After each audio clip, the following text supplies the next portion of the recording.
A few years ago, I was ambitious, distracted, and quietly terrified of the future. I was studying a degree that looked good to some people, but deep down I knew it wasn't going to give me the life I wanted. And that gap between who I was and who I wanted to become started to feel unbearable. So I made a decision most people wait too long to make. I stopped relying on the path I was given and took responsibility for building my own. I used my student loan to start a business, learned the hard way how energy, focus, and pressure actually works, and over time built a $15,000 per month consulting business. Look, I know that number isn't impressive compared to many creators on the internet, but that's not why I'm sharing this. I'm sharing it because what changed my early life wasn't my revenue, my income, it was fixing how I operated. And if you feel stuck, capable, but unsure where to direct your effort, this video might save you years. Because for a long time, my life felt oddly flat.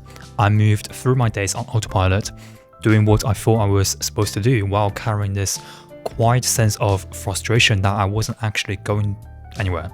My routines were boring, repetitive. I would wake up, go through my work, my tasks, trying to be productive, and still feel like something was missing by the end of the day. My confidence was fragile, and underneath everything, there was a constant background of anxiety about money that never fully switched off, even when there's nothing urgent was happening. People usually focus on the business number, the $15,000 per month, so I want to be clear about that. Compared to what you see online, it's not a big number, it's nothing, and I know that. What mattered to me was it was consistent and that I built it myself, and also just something I could rely on. And the moment that really meant something to me had nothing to do with numbers or revenue, because last year we had a small financial issue, and for the first time I didn't stress about helping out.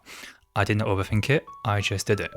And that was the first time money felt like security instead of something I was constantly worried about. I stopped feeling like I was just trying to figure life out and started feeling like someone who could actually handle responsibility.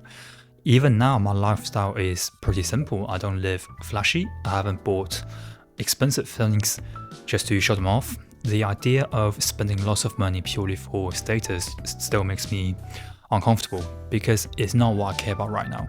What some people see as a lack of mindset is really just small frictions. I'd rather spend money on experiences, freedom, and time than on things that don't really matter to me because I know the rest will come later. And when I look at the bigger picture, the real change wasn't the business, it was the feeling of control and safety that came with it.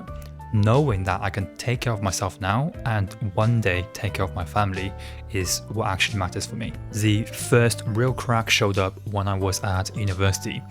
I was doing what I was meant to do. I was putting hours in, studying hard, and trying to play the game properly.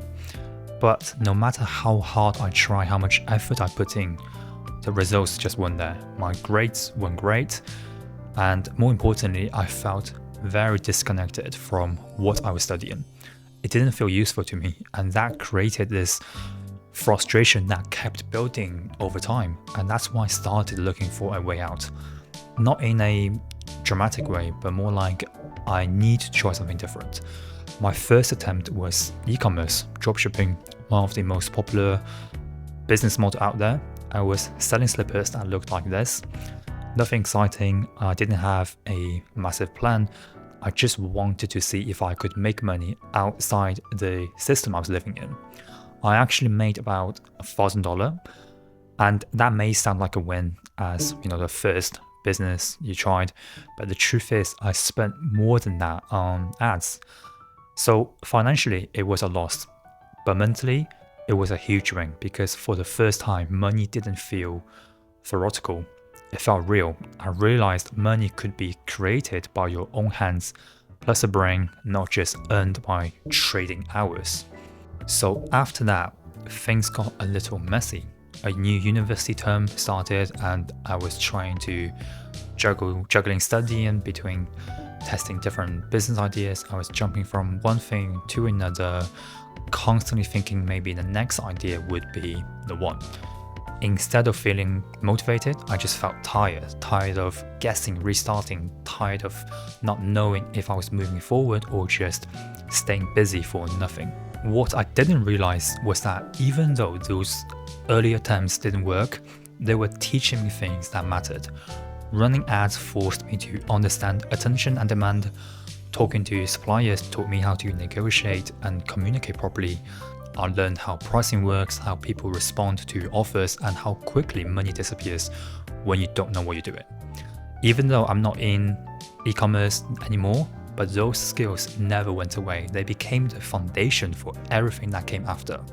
Now looking back, nothing I tried was wasted. It just didn't make sense yet. I didn't fail because I picked the wrong product or business model. I struggled because I didn't understand the order. I was trying to skip steps I hadn't earned. So once I stopped seeing those early attempts as mistakes and started seeing them as training, the whole story changed. When I look back at the whole phase, university, the early business attempts, the constant switching between university and business, it's pretty clear to me why nothing stuck at first, because I was operating on the wrong assumption. I believed that making more money was just about working harder, put in more hours, push yourself more, sacrifice more, and eventually something would find a magic way to click. And that way of thinking sounds reasonable, but in my experience, in practice, it just kept me busy and tired. I was putting in efforts, but the output never really matched it. And one thing changed for me was realizing that time on its own doesn't mean much. What matters is what that time actually produces. So I stopped measuring my progress by hours and started measuring it by results. So the way I worked had to change. I became more intentional with how I used my energy instead of just trying to do more. And the most practical shift I made was building a simple system around how I operate day to day. Before worrying about business systems, I focused on myself. I paid attention to when I worked best, when I get distracted, and when I was forcing things that didn't need to be forced.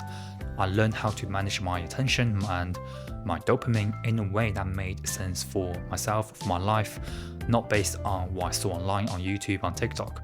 And once I did that, everything in my life, in my business felt lighter, as I wasn't fighting myself all the time. I organized my day around actual output instead of just staying busy, and that consistency added up faster than I expected.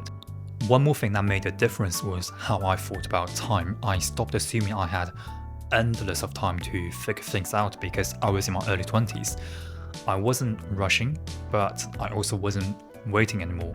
And now here is an important lesson I learned. Starting earlier meant mistakes were cheaper and there was more room to experiment. I'm not saying one path is better than another, but for me, building something early on gave me flexibility I wouldn't have had later. Now, when I put all of this together, it made sense why things finally worked for me. I didn't suddenly become smarter or more disciplined. I simply fixed how I operated.